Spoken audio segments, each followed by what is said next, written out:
जय श्री कृष्णा। आप सभी का मेरे इस चैनल पर बहुत बहुत स्वागत है। आज हम इस वीडियो में वैशाख स्नान में कहे जाने वाली बांदरी की कहानी सुनेंगे। तो चलिए अब हम कहानी शुरू करते हैं। उससे पहले अगर आप मेरे इस चैनल पर नए हैं तो मेरे इस चैनल को सब्सक्राइब करें और आपको ये कहानियाँ कैसी लगती हैं कमेंट में ज़रूर लिखें। एक समय की बात है, एक गाँव में एक तालाब था। उस तालाब के तीर पर एक पेड़ था। उस पेड़ पर एक बांदरी रहती थी जो नित्य वैशाख स्नान करती थी। उस गांव में राजा भी नित्य वैशाख स्नान करता था। बांदरी नित्य राजा के स्नान से पहले ही तालाब में स्नान कर पेड़ पर जाकर बैठ जाती थी। एक बार राजा ने उसे स्नान कर पेड़ पर चढ़ते हुए देख लिया। तब राजा ने महल में आकर अपने नौकरों को आदेश दिया कि उस बांदरी को पकड़कर लेकर आओ। नौकर बांदरी को राजमहल में पकड़कर लाते हैं। राजा उसे पलंग के पाए पर बांध देता है। राजा नित्य पान खाकर पीक थूकता था तो बांदरी उस पीक को चाट लेती थी। ऐसा करते करते वैशाख नहाने के पुण्य से बांदरी के दिन रह गए। बांदरी के 9 महीने पूरे हो गए। राजा के संतान नहीं थी। राजा की सभी रानियों को चिंता होने लगी कि अगर बांदरी के बेटा हो गया तो अपन सबका मान सम्मान घट जाएगा। इस कारण दासी को कहा कि तेरे को टोकरी भरकर हम हीरा मोती देंगे, लेकिन बांदरी के बच्चे होते ही जंगल में छोड़कर आ जाना। बांदरी कष्ट के कारण उठ बैठ करने लगी। फिर उसे वैशाख नहाने के पुण्य से एक बेटा हुआ। जब दासी उसके बेटे को जंगल में छोड़कर आ गई और राजा को कहा कि बांदरी के तो झाड़ कूचा हुआ है, तो राजा ने मन में विचार किया कि झाड़ कूचा कैसे हुआ, कोई ना कोई तो गड़बड़ है। राजा ने बांदरी को घर में ही रख लिया। जंगल में एक कुम्हार माटी खोदने के लिए गया। जब उसे वह लड़का मिला, उस लड़के को लेकर वह घर आ गया। कुम्हार के कोई भी संतान नहीं थी। उस लड़के का पालन पोषण वह अपनी संतान की तरह करने लगा और ऐसा करते करते लड़का बड़ा हो गया। जब वह 12 वर्ष का हुआ तो उसे ज्ञात हुआ कि वह राजा का कंवर है। वह हमेशा राजा की रानियों की नकल करता और उनकी कूटियाँ निकालता था। जब भी दासी पानी लेकर जाती तो उनके घड़े को फोड़ देता था। एक दिन रानी सिर धोकर छत पर बाल सुखाने के लिए गई तो लड़के ने पत्थर फेंका तो रानी के सिर पर लग गया।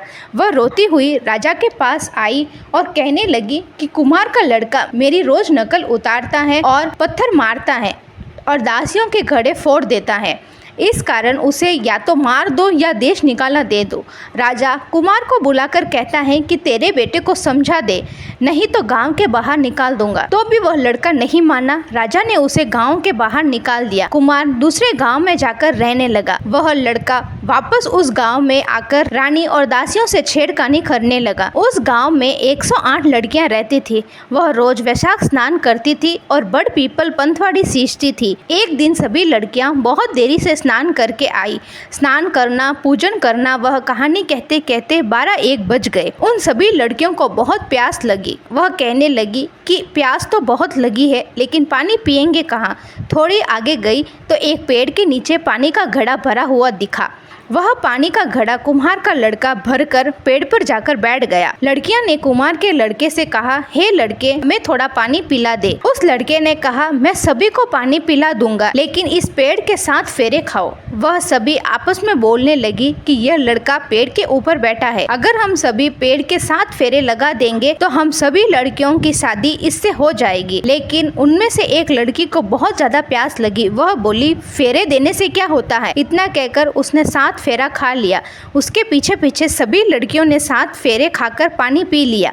जिन जिन लड़कियों ने 7 फेरे खाए उन सभी लड़कियों का विवाह उस लड़के से हो गया। फिर वह सभी घर आ गई। 4-6 महीने हो गए, लेकिन कोई भी उन लड़कियों को देखने भी नहीं आया, ना ही विवाह का कोई मुहूर्त निकला। सभी लड़कियां कहने लगी कि ऐसा क्या हुआ जो हमारा सावन नहीं निकल रहा है। हमारे माँ बाप तो बहुत चिंतित हैं। यूं कहते कहते लड़कियां सूखने लगी। एक बुढ़िया वहाँ उस गांव में रहती थी। उसमें से एक लड़की की माँ ने कहा, तुम दोपहर में पड़ोस के बाड़े में बैठकर सुनना कि लड़कियां क्या बात करती हैं, जो वापस आकर मुझे बताना। वह बुढ़िया वहां जाकर बैठ गई। तब लड़कियों ने कहा कि माँ जी, मैं थोड़ी देर यहाँ पर बातें कर रहे हैं, आप यहाँ आकर क्या सुन रही हो। जब वह बुढ़िया कहने लगी, मुझे ना तो कुछ सुनाई देता है और ना ही कुछ दिखाई देता है। तुम तुम्हारी बातें करो, मैं तो यहाँ पर बैठी हूँ। लड़कियाँ आपस में बातें करती हुई कहती हैं कि उस दिन कुमार का लड़का पेड़ पर बैठा था। जब हम सब ने पेड़ के 7 फेरे दिए थे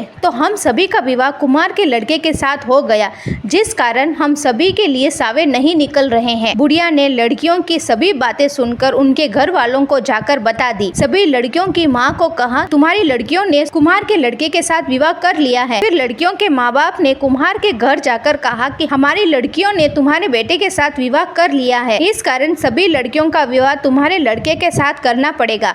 कुमार कहने लगा कि वह इतनी पत्नियों को कैसे संभालेगा।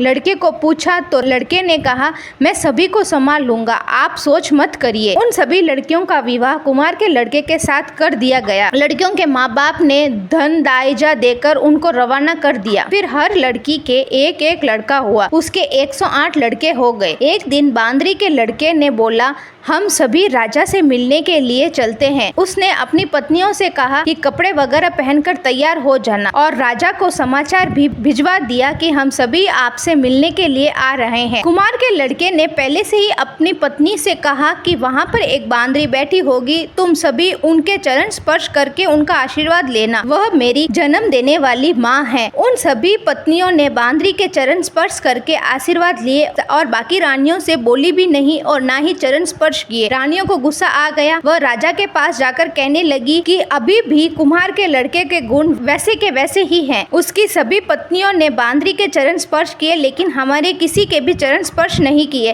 जब वह कुम्हार के लड़के ने कहा, राजा जी, मैं इस बांदरी का बेटा हूँ और रानियों के कहने पर दासी ने मुझे जंगल में छोड़ दिया था। कुम्हार को मैं माटी खोदते समय मिला, झूठ बोल रहा हूँ तो पूछिए इस कुमार से। राजा को यह बात सच्ची लगी। राजा ने कुमार से पूछा तो कुमार ने भी हाँ कह दिया। राजा ने रानियों को देश निकाला दे दिया। राजा बेटा पोता बहुएं सहित राज्य करने लगा। राजा बांदरी व लड़कियां वैशाख स्नान करते थे, जिससे वह 108 पोता पोती के साथ में राज किया। हे वैशाख माता, जैसे आपने उस बांदरी को राज्य दिया वैसे सभी को देना, कहते सुनते हुंकारा भरते सभी को बनाना। जय वैशाख माता।